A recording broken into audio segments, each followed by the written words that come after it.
툭 부딪혔는데 생각보다 큰 사고로 이어질 수 있다는 사실 알고 계십니까? 이 접촉사고인 줄 알았는데 차가 뒤집혀버리는 의외의 대형 사고, 바로 전도 전복사고인데요.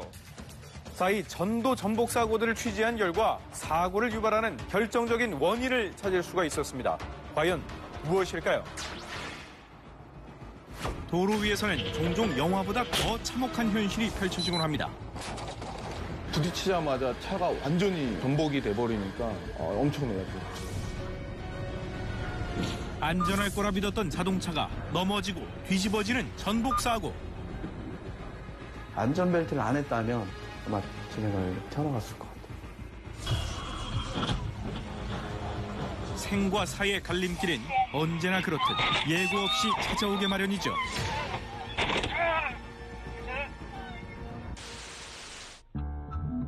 충북 청주의 한 사거리. 직진 신호를 받고 출발한 지 얼마 되지 않아 오른쪽에서 승용차가 달려와 그대로 측면을 들이받습니다.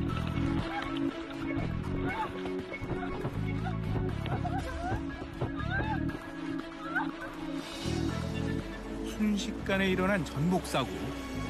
사고 지점에서 제보자를 만나 자세한 이야기를 들어보았습니다. 직진을 하고요. 오피러스는 좌회전인지 직진인지 하려고 했던 상황이었던 것 같고요. 그러니까 추돌이 나면서 저 사거리에서 추돌이 나면서 차가 전복이 돼서 이쪽으로 넘어와 있던 사고입니다. 여기서 전복이 됐다고요? 예. 몇 바퀴나 돌았어요? 2바퀴 반이 돌았습니다. 무려 2바퀴 반이나 회전한 후 전복된 차량. 운전자의 상태가 몹시 걱정되는데요. 진단은 한 4주 정도 나왔고요. 거의 한 달 반 정도 병원 치료를 받았고. 제가 이제 거꾸로 매달려 있었죠. 안전벨트를 하고 있어서 그나마 천만 다행이었죠. 그 사고 이후에 그럼 좀 트라우마 아닌 트라우마가 있어요? 한동안은 사고 나서는 계속 그 악몽이 꿈꾸느냐고 제대로 잠도 못 자고 조수석에 타 있는 조차도 되게 힘들었었어요. 지금은 운전하라고 그러면 지금도 운전을 못 하겠어요. 피해자에겐 트라우마를, 자동차에겐 파손을 남긴 전복사고. 6개월밖에 타지 않은 새 차는 폐차를 할 수밖에 없었다고 합니다. 도대체 가해 운전자는 왜 신호 위반을 한 걸까요? 승용차가 음주 만취 상태였네요. 운전경로가 0.214 신호 위반하고 음주운전으로 송치를 했어요, 저희가. 병원 치료비와 자동차 폐차로 인한 손해액만 무려 4,500여만 원. 하지만 가해자가 무보험 상태로 대포차를 몰다 사고를 내는 바람에 제대로 된 보상조차 받지 못했다고 합니다. 아내가 이제 또 차를 타고 가기 때문에 사실 안전 때문에 SUV를 사는 거거든요. 어떤 일반 승용차보다는 안전도가 좋겠지 해서 사실 타는 거거든요. 근데 그렇게 됐다는 자체가 사실 참 황당하죠. 거기에 이제 군안하러 오신 분들도 너무 자기들도 그 몇 년씩 그 군안 현장을 다니지만 사실 그렇게 해서 차가 그렇게 부르고 전복이 되는 거는 자기네들도 처음 봤다고 하더라고요. 이번엔 인천입니다. 오른쪽 골목에서 나온 SUV 차량이 직진하던 승용차의 조수석 쪽을 충돌하자마자 힘없이 튕겨오르더니 전복되고 마는데요. 골목길에서 이제 SUV 차량이 나오는데 저도 쓰겠구나 하는 동시에 부딪히더라고요. 저랑 이제 와이프랑 눈앞에서 그렇게 전복되는 사고도 처음 봤고, 그리고 제가 조금만 빨리 갔으면 제 차가 그 차일 수도 있었다는 생각이 좀 들더라고요. 처음 전복 사고를 목격한 제보자에겐 트라우마가 생겼다고 합니다. 많이 놀라셨을 것 같아요. 엄청 놀랐죠. 부딪히자마자 차가 완전히 전복이 돼버리니까 그다음부터 운전을 하거나 할 때 조금 골목길에 있는 끝차선은 무섭더라고요. 이게 차가 아니더라도 뭔가 지나만 가도 부딪힐 것 같고, 그래서 이제 끝차선을 이용하지 않게 되더라고요. 사고를 목격한 지 1년 5개월이 지났지만 아직도 생생하게 기억난다는 제보자. 피해 차주는 현장을 지나던 운전자들이 힘을 모아 안전하게 구조했다고 합니다. 그런데 제보자는 이번 사고에 대해 풀리지 않은 의문이 있다는데요. 골목에서 나오는데 정지만 안 했을 뿐이지 그 차량이 빨리 나오거나 그러진 않았어요. SUV 차량이 저는 넘어가면 넘어가는 게 맞다고 봤는데 의외로 그냥 잘 가고 있던 승용차가 작은 충격에 이렇게 넘어갈랑 말랑도 아니고 점프 뛰듯이 예, 이렇게 점프가 딱 돼버리니까 제가 생각하고 있었던 여러 가지 교통사고들의 유형들과는 조금 다른 느낌이 많았었죠. 승용차가 들이받아 전복된 SUV. SUV가 들이받아 전복된 승용차. 상황은 정반대지만 두 사고에는 공통점이 존재합니다. 바로 충돌 부위가 조수석 문 쪽이라는 건데요.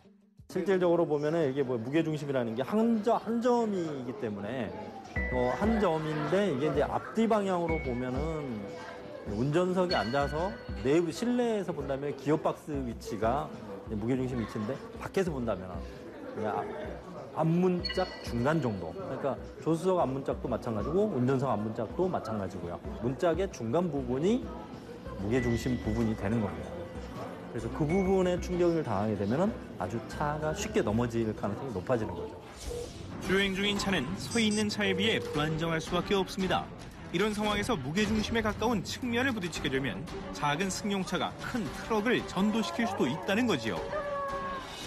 그런데 남들은 한 번 보기도 어려운 전도 전복 사고를 2번이나 목격했다는 강현복 씨. 이거 보면 이제 내리막길이잖아요. 맞은편 내리막길을 내려오던 SUV가 중앙선을 넘더니 트럭을 들이받습니다. 사고를 피하려던 승용차와 충돌한 경차는 제보자 앞에서 전도되고 말았는데요.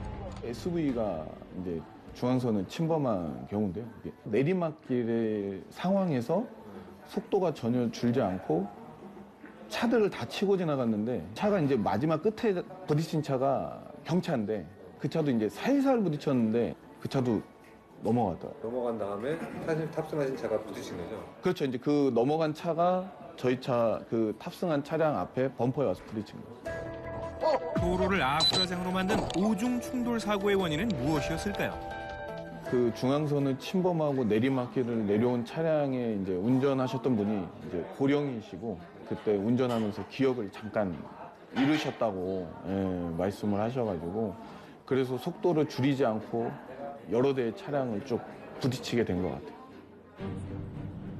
더군다나 사고 지점인 고가도로 내리막길에는 중앙분리대가 제대로 설치되어 있지 않았습니다. 중앙분리대만 있었더라도 경차가 중앙선을 침범한 차와 부딪혀 전도되는 일은 없었을 텐데요. 그래도 살짝 부딪히면 그냥 넘어가 버리네요. 아무래도 이 차는 조금 이제 높이가 있고 그러다 보니까 약간 SUV 같은 느낌이잖아요, 경차지만. 그래서 조금 승용차보다는 전도가 이렇게 잘 된 게 아닌가. 세게 부딪히진 않았지만 그래도 측면을 좀 부딪히니까 바로 넘어간 것 같아요. 사고가 높을수록 전복의 위험은 커지게 마련이죠. 빠른 속도로 달리는 SUV를 미처 보지 못한 트럭이 갑자기 차로 변경을 합니다. 충돌과 동시에 SUV는 뒤집어지고 말았는데요. 그 당시에 그 고양 IC에서 빠져나가려고 차들이 많이 줄지어 서 있었습니다.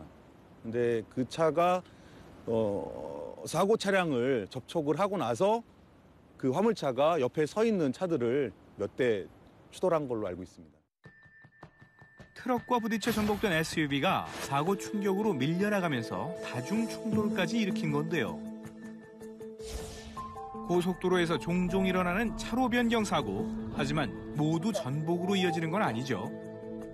그런데 제보자는 이번 사고에서 유독 눈에 띄는 것이 하나 있었다고 합니다. 속도가 좀 있었고요. 고속도로다 보니까 이게 옆으로 좀만 쳐도 기우뚱거리면서 이게 넘어가는 것 같더라고요. 그리고 위에 좀 아무래도 루프탑 같은 거를 장착을 해가지고 차고가 높아졌지 않습니까? 그러므로서 많이 이렇게 넘어갈 것 같더라고요. 바로 지붕 위에 설치한 루프 캐리어가 차량 전복의 위험을 더 키웠다는 것. 최근 캠핑족이 증가하면서 보다 많은 짐을 싣기 위해 루프 캐리어를 설치한 차량이 늘고 있는데요. 제보자의 말이 맞다면 다가올 캠핑 시즌에 전복 사고가 급증할지도 모르겠습니다. 루프 캐리어와 전복 사고, 과연 연관성이 있을까요?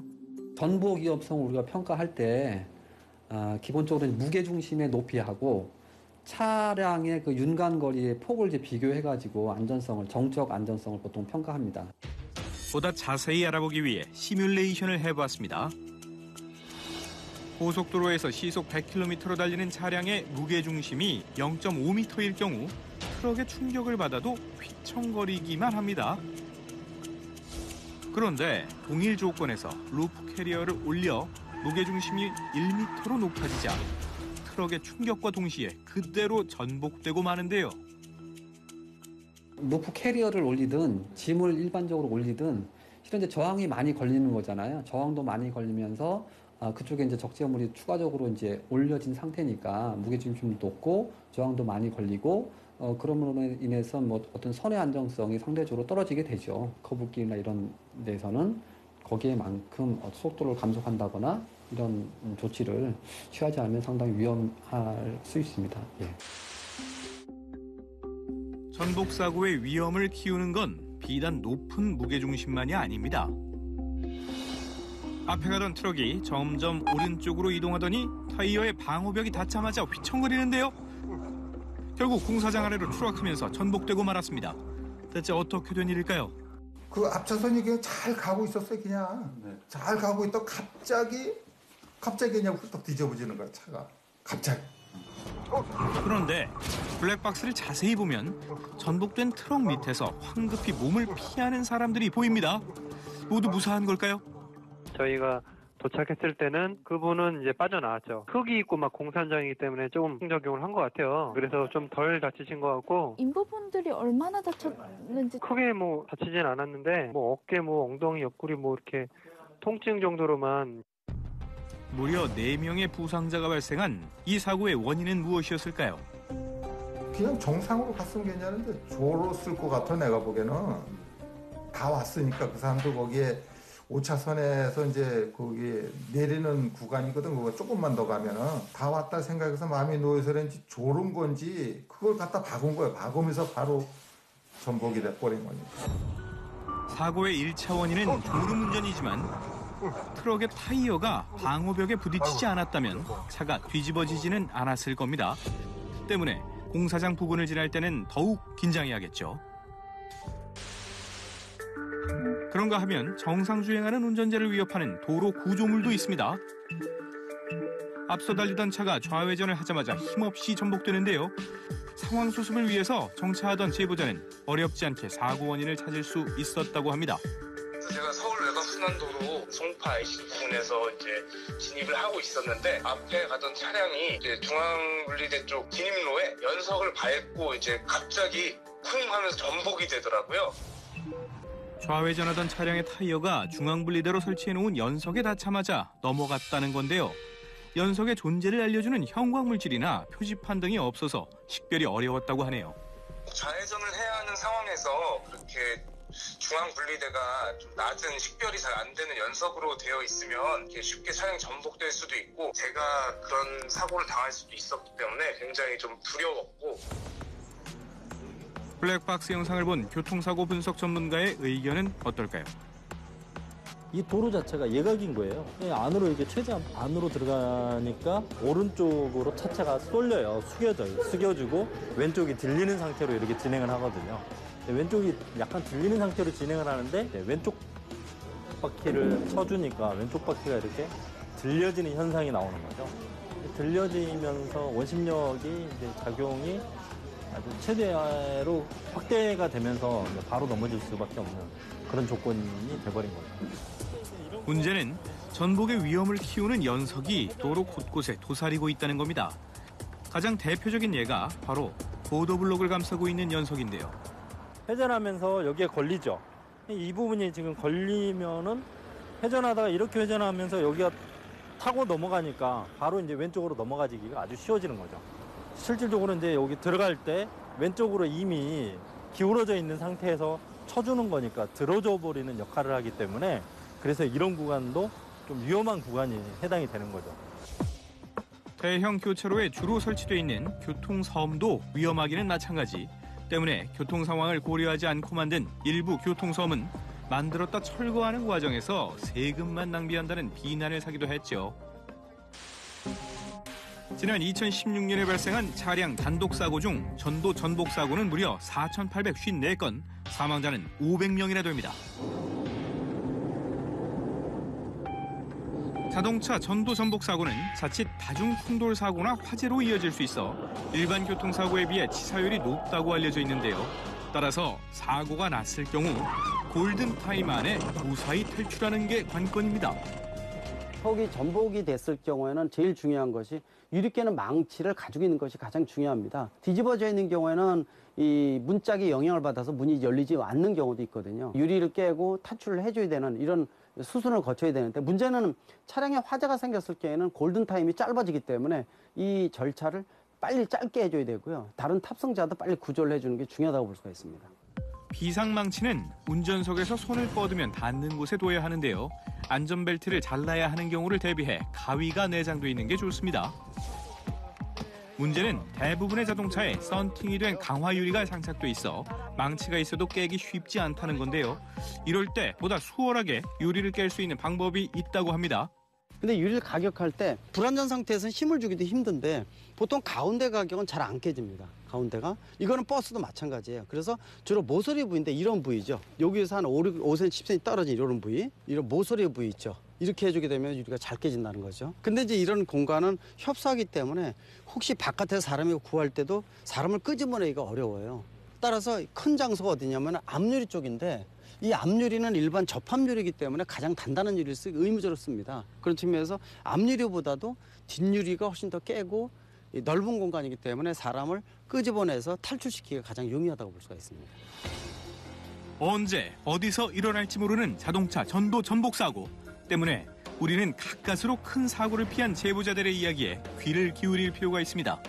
이들이 입을 모아 강조한 것은 안전거리 확보와 안전벨트 착용. 이 말은 곧 기본만 지켜도 도로의 평화를 지킬 수 있다는 뜻 아닐까요?